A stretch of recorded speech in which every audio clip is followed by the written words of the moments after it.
નમસ્કાર, હું યશ એબીપી અસ્મિતા પર આપનું સ્વાગત છે. આપ જોઈ રહ્યા છો મહાચર્ચા. રાજ્યમાં છેલ્લા 2-3 દિવસથી મહિલાઓ પર અત્યાચારની ઘટનાઓ ઘણી સામે આવી રહી છે. સૌથી પહેલા ઘટના સામે આવી રાજકોટથી કે જ્યારે એક પતિ પોતાની પત્નીને માર મારી રહ્યો હતો કારણ કે તે તેને દારૂ ખરીદવા માટે રૂપિયા નહોતી આપતી. માર એટલે સુધી માર્યો કે એક સમયે તો તે પથ્થર લઈને પણ પોતાની પત્નીને જાનથી મારવા જતો હતો, પણ લોકોએ તેને રોકી દીધો. ત્યારબાદ ગઈકાલે એક ઘટના સામે આવી ગાંધીનગરથી કે જ્યાં એક પતિ તેની પત્નીને માર મારતો હતો અને તેવો આક્ષેપ પત્નીએ લગાવ્યો. ત્યારબાદ પત્નીના પિતાએ એટલે કે સસરાએ તેને જાહેરમાં ઢોર માર માર્યો અને માર એવો માર્યો કે પતિને મમ્મી યાદ આવી ગઈ.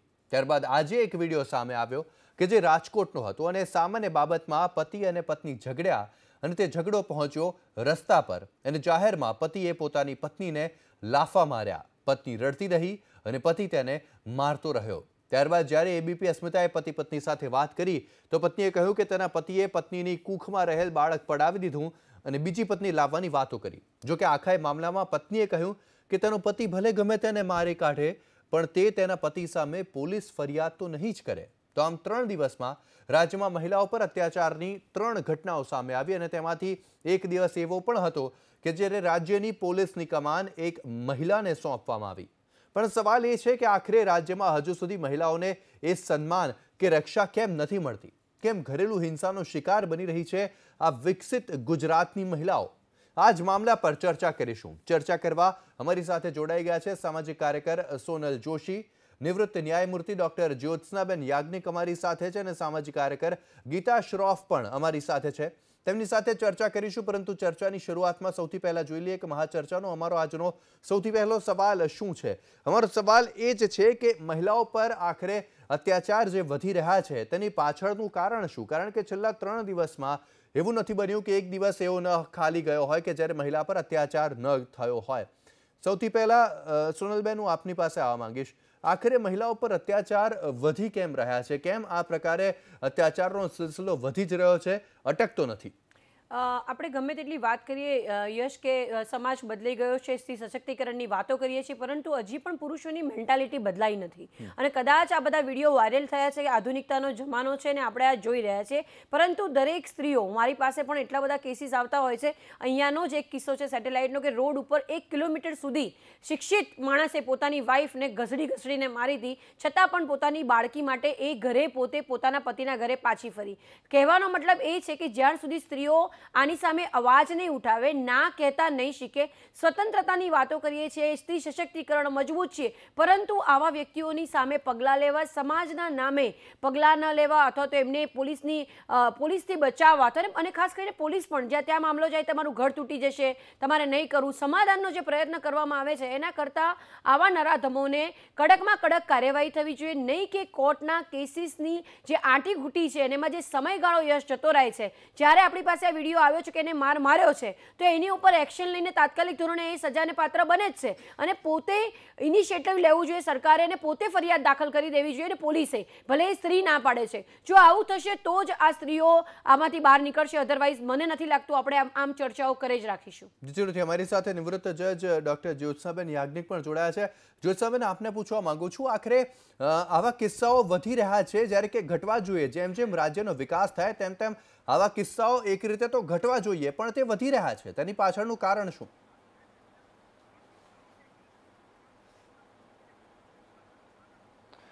તમારી અપેક્ષા યથાર્થ છે કે ખરેખર તો કિસ્સાઓ ઘટવા જોઈએ, પણ ઘટતા નથી એ સત્ય છે.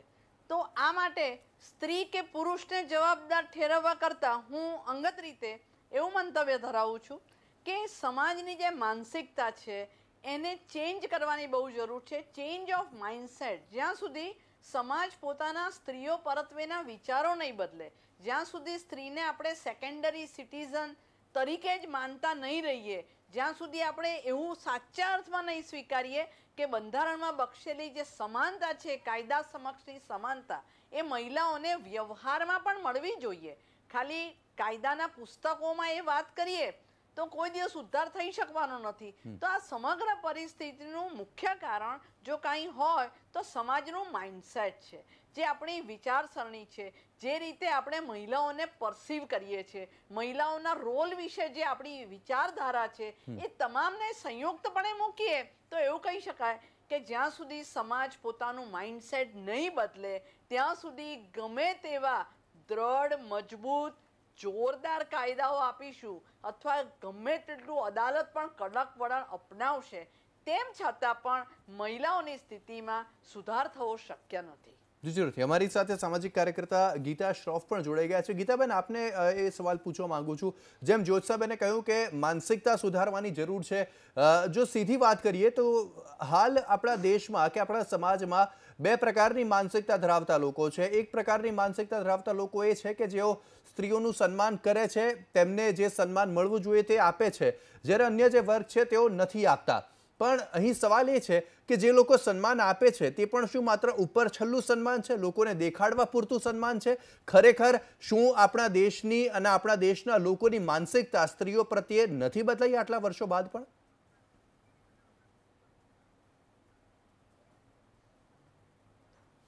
હા, ચોક્કસ જ. એ ઉપર છલ્લો દેખાડ કરનારા લોકો વિશેષ છે, કારણ કે જાગૃતિ એટલી બધી આવી ગઈ છે કે હવે કોઈ પણ રીતે લોકોએ બતાવવું પડે એમ છે જે શિક્ષિત છે કે અમે આવું નથી કરતા. પણ હું એવું માનું છું કે સમાજ તો જવાબદાર છે જ, પણ સાથે સિસ્ટમ પણ એણે કામ કરવું પડે. એ પોલીસ ડિપાર્ટમેન્ટ હોય, આપણી જ્યુડિશરી હોય, આવા બધા કેસોનો નિકાલ ખૂબ ઝડપથી થાય. પોલીસ પણ એની તપાસ યોગ્ય રીતે કરીને ફટાફટ એના કેસમાં જે FIR લેવાની હોય તે લેવાય. અને થોડાક એવા મીડિયાનો રોલ આવે કે જે મીડિયા પણ આવા કેસોને હાઇલાઇટ કરે તો બીજા જે આવું કરતા હોય એ ડરે. અને માનસિકતા બદલવા માટે થોડાક ડરની પણ જરૂર છે. જી જરૂરથી. સોનલબેન, આપને પૂછવા માંગુ, જ્યારે જ્યુડિશિયરીનો સવાલ આવે ત્યારે શું એવું જ થતું હોય છે કે મહિલાઓ પોલીસમાં ફરિયાદ કરતા બીવે છે કે પછી પોલીસ પણ ઘણી વખત એવું થતું હોય છે કે તેઓ ફરિયાદ નથી લેતા? કારણ કે આજનો જ કિસ્સાની જો વાત કરીએ તો આજે જ રાજકોટમાં જે પત્ની હતી, નેપાળી દંપતી હતું, તેમના પત્નીએ કહ્યું કે ગમે તે કરી કાઢે, ભલે મને મારી કાઢે, પણ હું પોલીસ ફરિયાદ તો નહીં જ કરું. એકચ્યુઅલી એવું છે યશ કે ખાસ કરીને જ્યારે દીકરીઓની વાત આવે તો દીકરીઓ હંમેશા પોતાના મા બાપનો વિચાર કરતી હોય છે, એક સમાજનો વિચાર કરીને ચાલતી હોય છે. માઇન્ડમાં એક જ વાત છે કે મારું ઘર તૂટશે તો હું શું, હું ક્યાં જઈશ, ક્યાં રહીશ. અગર માતા પિતાના ઘરે જવાનું આવે છે તો માતા પિતાના ઘરે થોડો ટાઈમ રહ્યા પછી આજુબાજુવાળા વાતો કરવાનું શરૂ કરે છે, ક્યાં સુધી ઘરમાં રાખશે. આ માનસિકતાની વાતો કરીએ છીએ. પરંતુ અગર સ્ત્રીઓ પોતાની જાતે પગભર નહીં થાય, શૈક્ષણિક રીતે પોતાની રીતે આગળ નહીં આવે અને પોતે પગલાં નહીં લે ત્યાં સુધી પોસિબલ નથી. હા, અને પોલીસની વાત તમે જે કરી, પોલીસ પણ એ કરશે કે જો અગર કોઈ દીકરી ફરિયાદ નોંધાવે છે એટલે જે પતિ હશે એમ કહે છે કે આને પોલીસનું પગલું ભર્યું, પોતે માર્યું એ ચાલે, પરંતુ અગર એને પોલીસ સ્ટેશનનું પગલું ભર્યું છે તો આપણે એને ઘરમાં લાવવાની નથી, એ આપણને જેલમાં ગલાવે છે. એટલે આપણે આ જેન્યુન વાતો હોય છે. બીજું, પોલીસ પણ ફરિયાદ ઇઝીલી આજના રોજે પણ નથી લેતી. એપ્લિકેશન લઈને કોઈને મોકલવામાં આવ્યા હોય અને કોઈ બી વાત કરી હોય તો કે ના તમે ત્યાં નોંધાઈ છે એટલે આ નહીં થાય. FIRમાં પૂરી તથ્યો સાથે જ્યારે કોઈ દીકરી કોઈ વસ્તુ લખાવતી હોય છે તે લખતા પણ નથી, શોર્ટમાં શોર્ટ FIR લખી અને એમને મોકલી દેવામાં આવે છે. એટલે ખરેખર કહું તો પોલીસ સેન્સિટાઇઝ નથી. ચાહે સમાજ બદલાઈ જાય, સ્ત્રી ઘણે પહોંચી ગઈ છે, બધે ઇવન કહેવાય છે કે નાસામાં બી બધા કામ કરી રહ્યા છે ને અવકાશયાનમાં પણ જઈ આવી ને અહીંયા પણ છે, બધી વાતો છે, પરંતુ એ ગણ્યા ગાંઠા મુદ્દાઓથી બીજી જે સ્ત્રીઓ છે એમના એક્ઝામ્પલ તમે ના બદલી શકો જ્યાં સુધી તમે કાયદો કડકપણે અને ખાસ કરીને સ્ત્રીઓએ પોતાના માટે, પોતાના સન્માન માટે જીવવાની જરૂરિયાત છે. શા માટે પુરુષોનો પાલવ પકડીને ચાલવાનું છે એ જ્યાં સુધી છોડશે નહીં ત્યાં સુધી પોસિબલ નથી. જી જરૂરથી. જ્યોત્સનાબેન, આપની પાસે આ માંગુ છું. આપ પૂર્વ ન્યાયાધીશ રહી ચૂક્યા છો. ન્યાયપાલિકા તેનું કામ કરે છે તેમ કહી શકાય, પણ તે પહેલાનું જે સ્ટેપ છે, પોલીસનું જે સ્ટેપ છે કે તમે પોલીસ પાસે જાઓ, તેમને ફરિયાદ નોંધાવો, ત્યારબાદ મામલો આગળ વધે ને ન્યાયપાલિકા તરફ આગળ વધે મામલો. પણ એ સવાલ એ થાય છે કે શું પોલીસ ક્યાંક ને ક્યાંક તેમની ફરજ ચૂકતી હોય છે કે પછી પોલીસનો ડર લોકોમાં એવો છે કે તેઓ સામેથી પોલીસ પાસે જતા ડરે છે?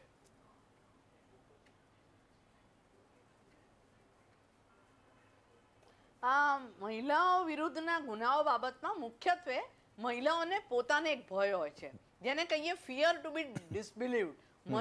મને કોઈ નહીં માને તો સમાજમાં મારું કેવું દેખાશે.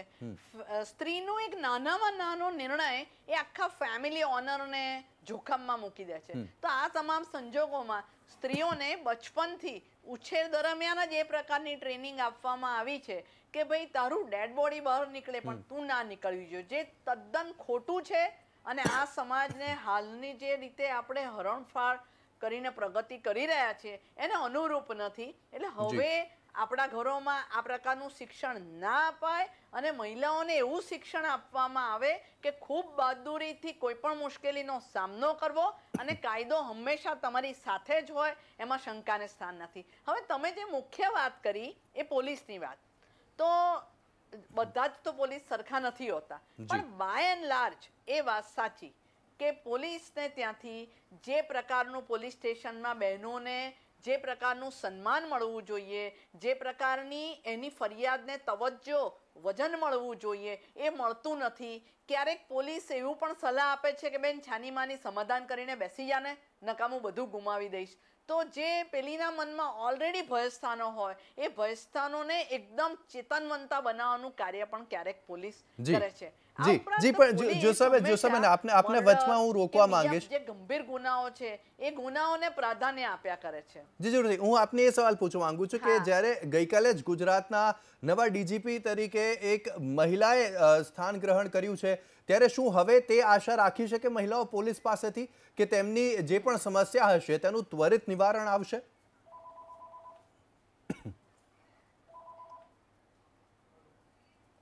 ન્યાયાધીશ તરીકેના મારા અનુભવના આધારે, વકીલાતના અનુભવના આધારે, સામાજિક કાર્યના અનુભવના આધારે હું એવું કહેવા માંગુ છું કે જ્યારે પુરુષો ડીજીપી હતા ત્યારે પણ કંઈ અન્યાય જ હંમેશા કિસ્સામાં થયો છે એવું નથી.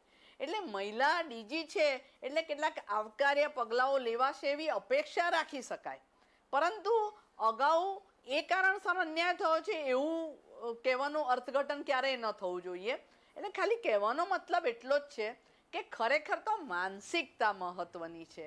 કે હાલમાં ગીતાબેન ચોરી મેડમ ડીજી થયા તો એમણે આખી પોલીસ જે વિભાગ છે એની માનસિકતા બદલવા માટે ભગીરથ પ્રયત્ન કરવા પડશે. અને ભગીરથ પ્રયત્ન અનેક પ્રકારની એક્સરસાઇઝ, અનેક પ્રકારની ઇનહાઉસ ટ્રેનિંગ માંગી લે છે. અને આખું માઇન્ડસેટ બદલવું એ કોઈ નાની સૂની ઘટના નથી. એ કોઈ એક હેડ હંમેશા કરી શકે એવું બહુ માની શકાય નહીં. તેમ છતાં પણ આશા ચોક્કસપણે રાખી શકાય કે પ્રથમ વખત આપણે ત્યાં મહિલા ડીજી આવ્યા છે તો હવે તેઓ એવું કંઈક કરશે કે જેથી કરીને મહિલા વિરુદ્ધના ગુનાઓમાં મહિલાઓને બેટર સુરક્ષા મળી શકે. એવું ચોક્કસ વિચારી શકાય.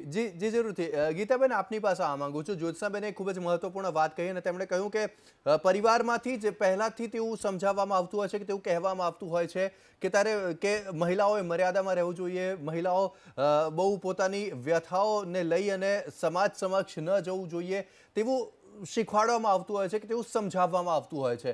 તો શું આપ માનો છો કે ક્યાંક ને ક્યાંક સમાજની સાથે સાથે માતા પિતાનો પણ વાંક છે કે તેઓ તેમની દીકરીને માફ કરશો, તેમની દીકરીને જે રીતે સમાજમાં જીવવાનું શીખવાડવું જોઈએ તેવું નથી શીખવાડતા?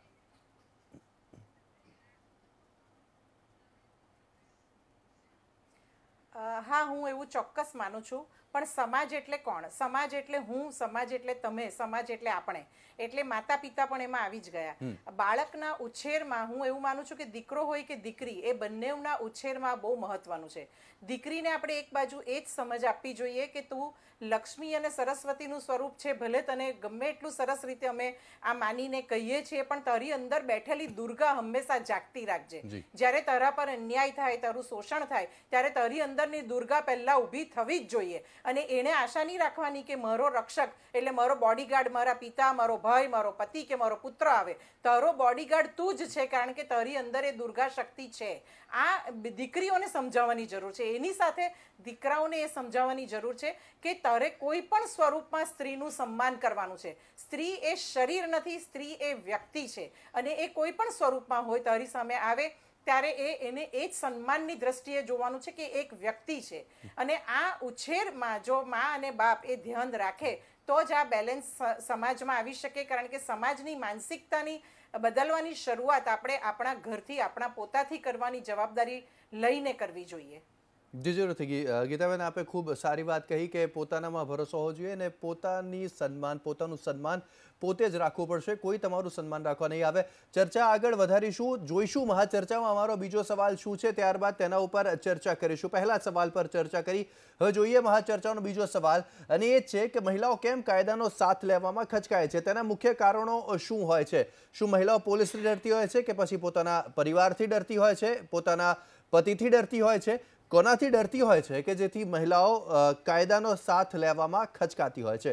સોનલબેન, આમ તો તમે જવાબ આપી દીધો, પણ હવે હું તમને ઇનડેપ્થ આનો જવાબ મેળવવા માંગુ છું. આખરે ડર હોય છે કે પછી માત્ર સામાજિક જવાબદારી નિભાવવા માટે મહિલાઓ પોલીસનો કે પછી કાયદાનો સાથ નથી લેતી? ડેફિનેટલી ડર હોય છે, હિંમતનો અભાવ હોય છે. હું ક્યાં કરીશ, હું ક્યાં જઈશ, શું કરીશ? અને જે એક વખતમાં એક ડિપેન્ડન્સી આવી ગઈ હોય છે કે જ્યારે નાનપણથી જન્મે ત્યારે પિતાનો આશરો લેવો, ત્યારબાદ પતિનો લેવો અથવા તો ભાઈની સાથે એકલા જવાની જે હિંમત નથી કરતા, અને એ જે આપણે ડિપેન્ડન્સી ગોતીએ છીએ એ જ વસ્તુ એ જ સ્ત્રીના અથવા તો દીકરીના મગજમાં ઘર કરી ગઈ હોય છે. જે હિંમત આવવી જોઈએ કે આ ખોટું થઈ રહ્યું છે, છતાં પણ પોતાની જાતને ગમે તે રીતે કન્વિન્સ કરવી કે ના આવું નથી, એ તો આવો ગુસ્સો હતો ને એટલે મને મારી હતી, બાકી એ તો મને બહુ પ્રેમ કરે છે, આવું બન્યું ને એટલા માટે. એટલે એ જે પોતાની જાતને સમજાવવાનો પ્રયત્ન કરે છે એ ન કરતા અગર એનો પ્રતિકાર કરે એ બહુ મહત્વની છે. અને બીજી વાત, તમે જે કીધી ડરની વાત કરીશ, સમાજ, આ કહેવાતો સમાજે ખરેખર સ્ત્રીઓની એટલી પરિસ્થિતિ કફોડી કરી છે કે લોકો વાતો કરવામાંથી ઊંચા નથી આવતા. કેમ આ થયું છે અને આ ના થવું જોઈએ એની ચર્ચા કર્યા કરતાં એના લક્ષણ આવા હશે એટલે એને મારતો હશે, આવી વાતોના કારણે, અને સ્ત્રીની દુશ્મન છે એના કારણે આ બધા અપરાધો વધતા જાય છે. ઘરની અંદર સાસુ હોય છે તો પોતાના દીકરાને અટકાવશે નહીં કે તું શું કરવા વહુને મારે છે, એ એક કારણ છે સમાજ. બીજું પોતાનામાં હિંમત નથી, એ કારણ છે. ત્રીજી પોલીસની જવાબદારી, પોલીસ સેન્સિટાઇઝ નથી. જેવી રીતે કાઉન્સિલર હોવા જોઈએ, જેવી રીતે જ્યોત્સનાબેને કીધું કે ડેફિનેટલી એમને ભગીરથ કાર્યો કરવાની જરૂર છે. એ લોકોની માનસિકતા પોલીસ ડિપાર્ટમેન્ટમાં લોકોને સેન્સિટાઇઝ કરવાની જરૂર છે કે કોઈ વ્યક્તિ ફરિયાદ લઈને આવે છે, એમને તકલીફ છે ત્યારે તમારી પાસે આવ્યું છે, જે રીતનું એમનું બિહેવિયર હોય છે એ બિહેવિયરમાં એ લોકોને બિહેવિયરના ક્લાસીસ કરાવવાની જરૂર છે કે કેવી રીતે વર્તવું. ના હોય તો સ્ટાફની ભરતી કરો. વારંવાર સ્ટાફની વાતો કરીએ, કેસનું ભારણ કરીએ, અમે ક્યાં જઈશું? હંમેશા કોઈ એફઆઈઆર આવે છે એ લેવા માટે અમારે બેલા સાહેબને પૂછવું પડશે, અરજી લેવી જોઈએ, એફઆઈઆર લેવી જોઈએ. યશ એવું કાયદો કહે છે, સુપ્રીમ કોર્ટ કહે છે, છતાં પણ ફરિયાદો લેવાતી નથી. એક પોલીસ સ્ટેશનથી બીજા પોલીસ સ્ટેશન દીકરીઓને ધક્કા ખવડાવે છે, ત્યાં સુધી એ પોતાની હિંમત ત્યાં જ એમની મરી પરવાડી હોય છે. પોલીસ સ્ટેશનથી ડર ના લાગવો જોઈએ, એ ફ્રેન્ડલી હોવા જોઈએ, એ નથી. જી જરૂરથી. જ્યોત્સનાબેન, આપને પૂછવા માંગુ છું, એક ખૂબ સુંદર વાત સોનલબેને કહી કે સ્ત્રી જ સ્ત્રીની દુશ્મન હોય છે સમાજમાં. કારણ કે ઘણી વખત એવું થતું હોય છે કે સ્ત્રીઓ જાય છે કાયદાનો સાથ લેવા માટે, સ્ત્રીઓ જાય છે પોલીસ પાસે, સ્ત્રીઓ જાય છે કોર્ટમાં, પરંતુ ત્યાં તેમની જ સામે સવાલો ઉઠવા લાગે છે. તે સવાલ ઘણી વખત એવું થતું હોય છે કે તે સવાલ ઉઠાવવાની શરૂઆત એક મહિલા દ્વારા જ થતી હોય છે. શું એક આ ડર હોઈ શકે? પોલીસનો ડર તો ઠીક છે, પરંતુ એક આ પણ ડર હોઈ શકે કે મારી ઉપર લોકો સવાલ ઉઠાવશે, લોકો મને ખોટી સમજશે?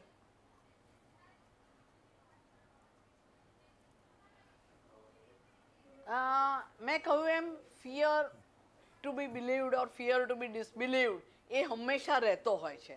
આ ઉપરાંત એક બદનામી થઈ જશે એનો એક ભય, પછી પોતાને લગ્ન જીવન સાથી જો મળવાનો બાકી હોય તો સારો સાથી નહીં મળે, જો લગ્ન જીવન ચાલુ હોય તો લગ્ન જીવનમાં ભંગાણ થશે એવો ભય. તો આ બધા જ સામાજિક ભયો તો કામ કરતા જ હોય છે. આ ઉપરાંત અદાલતમાં એક પ્રકારનો સતત ભય રહે છે કે ત્યાં ઉલટ તપાસ નામે ઘણું બધું પૂછવામાં આવે. પણ યશભાઈ, આપના માધ્યમથી હું એ જણાવવા માંગુ છું કે કાયદામાં આમૂલ પરિવર્તનો થયા છે. ખાસ કરીને બળાત્કાર જેવા ગુનાઓમાં હવે દરેક કિસ્સામાં સ્ત્રીએ સંમતિ આપી હશે એવું કાયદો માનતો નથી. એટલા માટે જે વ્યક્તિ એવું કહે કે સંમતિ હતી એના પર સાબિતીનો ભાર છે. એ જ રીતે પોસ્કો જેવા જે બાળકો વિરુદ્ધ સેક્સ્યુઅલ ઓફેન્સીસ થાય છે એ પ્રકારના ગુનાઓમાં આમૂલ પરિવર્તનો આવી ગયા કે હવે સ્ટેટમેન્ટ લેતી વખતે મહિલા પોલીસ અધિકારી અવેલેબલ હોવા જોઈએ. જો પોલીસ સ્ટેશનમાં મહિલા પોલીસ અધિકારી હોય તો કાયદો એ હદે બદલાયો કે જો મહિલા જજ અવેલેબલ હોય તો આવો કેસ મહિલા જજ પાસે જ ચાલશે. ઓફકોર્સ એવો શબ્દ વાપર્યો છે કે પ્રિફરેબલી બિફોર લેડી જજ, એટલે એ એક પ્રિફરેબલી જે શબ્દ છે એના બદલે શેલ બી બિફોર લેડી જજ એવું થવું જોઈએ. અને એવું ત્યારે થાય કે ઘણી બધી મહિલાઓને ન્યાયતંત્રમાં સ્થાન આપવામાં આવે અને વસ્તીને અનુરૂપ મહિલા ન્યાયાધીશોમાં પણ વધારો થાય. એવી જ રીતે મહિલા પોલીસ અધિકારીમાં પણ વધારો થાય. આપણે ત્યાં 33% પોલીસ વિભાગમાં મહિલાઓ રહેશે એ નક્કી થઈ ગયું. કાયદાઓ પણ સુધર્યા છે કે મહિલા પોલીસ અધિકારી પાસે નિવેદન લેવામાં આવશે. એટલે હવે પહેલા કરતા ભયનું પ્રમાણ થોડું ઘટવું જોઈએ. હા, અદાલતીય પ્રક્રિયાની જે અટપટી આખી પ્રક્રિયા છે જી. એનો ભય તો દરેક વિક્ટીમને સતાવતો હોય છે. જી. અને કેટલાક સંજોગોમાં એવું થાય છે કે વિક્ટીમ એક ગુનો પણ ભોગવે અને ક્યારેક અદાલતની અટપટી પ્રક્રિયાઓમાં પણ એ સહન કરતી હોય છે. એવું બનતું હોય છે. જી. કાયદાઓ છે અને હવે ખૂબ રક્ષણ પણ આપવામાં આવે છે અને હવે પહેલાની જેમ ઉલટ તપાસ ખુલ્લા મને પૂછી શકાતી નથી.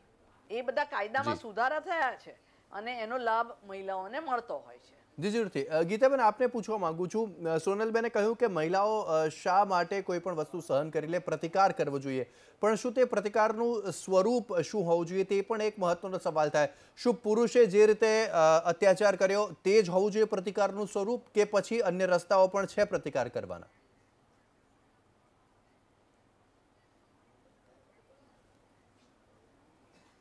હું એવું માનું છું કે પ્રતિકાર કરવા માટેની સમજ પણ એ સ્ત્રીમાં હોવી જ જોઈએ. અને તમે જે વાત કરી, હું આ પ્રશ્નને બહુ જ ક્યારની સાંભળી રહી હતી.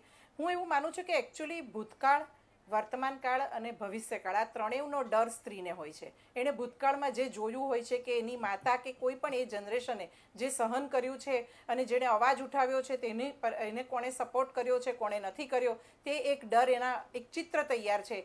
એની આજ કે જ્યારે એના બાળકો એની સાથે છે અથવા તો એ માતા પિતાને ત્યાં કેવી રીતે જઈ શકશે, એવા અનેક પ્રશ્નો એને જે મૂંઝવે છે તે, અને એની આવતીકાલ. એટલે એને ખબર છે કે હું જો મદદ માંગવા બહાર નીકળીશ તો પોલીસ સ્ટેશનમાં જઈશ કે કોર્ટમાં જઈશ તો મારા કેટલાય વર્ષો, મારું કદાચ ભવિષ્ય ત્યાં આગળ અડધું પૂરું થઈ જશે, અને તે છતાં પણ મને ન્યાય મળશે કે નહીં મળશે એની મને શંકા છે. એટલે આ સતત ભયથી પીડાતી સ્ત્રીઓ એ પોતે શોષણનો ભોગ બન્યા કરતી હોય છે અને બીજાને પણ એ સલાહ એ જ આપે છે કે મેં પણ આ સહન કર્યું, તું પણ આ કર. એટલે સ્ત્રીની દુશ્મનની જે વાત આવે છે ને, ત્યારે સાસુને એવું થાય છે કે અમે તો આવું બધું બહુ સહન કર્યું, તને કે આટલું નાના નાના દુઃખોમાં તકલીફો થાય છે, તું પણ આ સહન કર.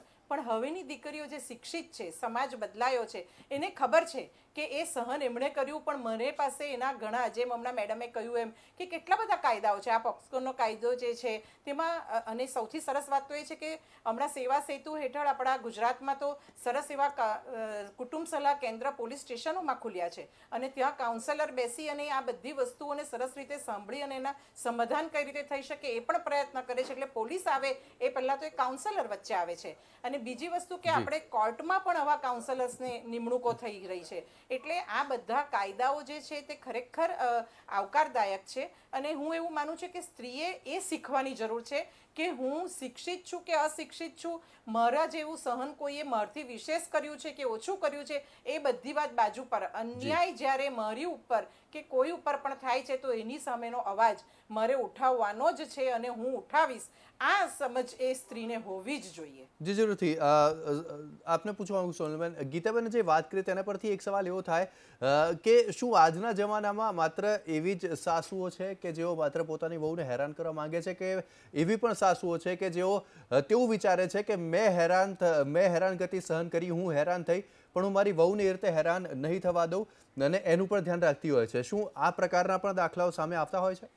ડેફિનેટલી હું કહીશ, કારણ કે મેં ઘણી બધી સાસુ એવા પણ જોયા છે કે જે પોતાની વહુને દીકરી કરતાં પણ વિશેષ રાખે છે, ભણાવતા પણ હોય છે. અને સામે એવી વહુઓ પણ જોઈ છે કે જે મેં 2 વર્ષ પહેલાં એક સાસુને એમના ઘરમાં એમના વહુએ મારેલા અને એમને ઘરમાંથી કાઢી લાવેલા બહાર બધા ભેગા થઈને. એટલે એવા પણ કિસ્સા સમાજમાં જોવા મળતા હોય. પણ યસ, મેક્સિમમ દ્રષ્ટિએ અગર જોવા જઈએ તો જે દીકરીઓ સહન કરતી હોય છે એમાં સાસરિયાનો ત્રાસ અને જે કમ્પેરિઝન છે કે દીકરીને પોતાની દીકરી સમજવી, વહુને પારકા ઘરની સમજવી, એક આ માનસિકતામાંથી જ્યાર સુધી આપણે બહાર નહીં આવીએ. અને બીજી એક વાત હું કહેવા માંગીશ કે હા, આજનો જે સમય છે એની અંદર એવું થઈ ગયું છે બધા એજ્યુકેટેડ છે, કાયદો અવેલેબલ છે, એટલે દીકરીઓને છૂટાછેડા આપવા નહીં આપવા અને હેરાન કરવી જે એલિમની માટે એનો જે સમયગાળો છે એટલો હાથે કરીને લાંબો ખેંચતા હોય છે કે દીકરી પોતે આ કેસ પૂરતી કોર્ટમાં ધક્કા ખાતી હોય છે, ત્યારે પુરુષ એ જ વખતે બીજી સ્ત્રીને લઈને કાં તો એ વસવાટ કરતો હોય છે, કાં તો લિવ ઇન રિલેશનશીપમાં હોય ને પોતાની જિંદગી જીવતો હોય છે, ત્યારે દીકરી એ જિંદગી જીવી નથી શકતી. મારો કહેવાનો મતલબ એમ એમ છે